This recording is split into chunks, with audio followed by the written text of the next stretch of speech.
Hi, what's your name? Hi, my name is Nisha. I'm the founder and designer of Ambience Data. We do localized air quality monitoring, and our goal is to put 600 or more units of air quality monitoring stations within the city to measure localized pollution. Yeah, and why is that? Basically, right now there's only 6 stations provincially monitored in GTA for 7 million people. We want to make a lot more stations, so we want to put at least 600 out there to measure localized pollution, where pollution is being generated and where it's being moved, and how it actually affects asthma and how you breathe and how it affects your daily life. So why is this important to invent or to take to the next level, as you just mentioned? Well, we want to push and pursue green initiatives, so we want the cities to be interested in investing in bike lanes and bus lanes and putting in green barriers, and we think they need hard data to back that up because they don't necessarily want to do something they don't have to do. So let me ask you this, is air quality more important than, say, the food in terms of a toxin? Well, air quality has a broad reach, so the air that you breathe is also going to the plants. So it goes into the soil system, it goes into the water system, it goes into everything that we do. So from a child that's playing in the park to when you're in the office and you're inhaling the circulated air, it has a whole wide reach, so it's actually a fundamental issue.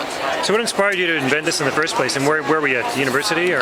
Actually, I'm a mother of 3 kids. I have 5 kids, 3 kids, 5 and under. I'm sorry. And I see that there's a long-term health issues that a lot of the children have allergies and asthma, and I want to know why. And so I was digging around with that problem, and I decided there actually isn't enough of a monitoring system that Canada has in place, and I wanted to change that. So what's your background or training that allowed you to develop this? I'm actually an aerospace engineer. I'm a rocket scientist, so... So this is rocket science? Well, it's a very important science, and my partner Aldona has a background in biology, and we have a background in business, and so we think this is important. This is a right thing to do and help change the world, basically.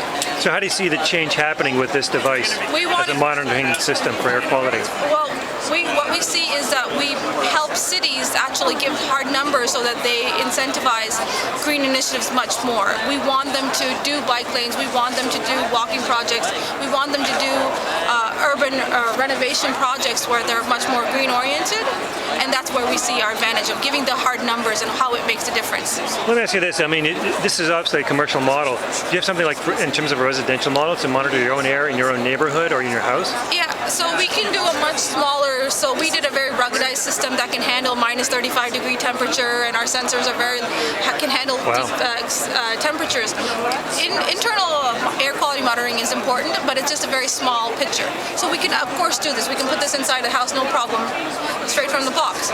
But we see it as tackling a large issue and getting a full data set that can have real value and impact of the way planning and the future development is constructed. Okay, let's take a look at the box. It's a very lightweight box. Yeah, it looks like that. Yeah, it's very small. It just will mount on the side of the house or the side of a building. It could be mounted on a tree with a solar panel. So on a fence. Basically, we're trying to get a pollution sensor. These are sensors that measure different pollution. It's our first prototype, so it's not such the most.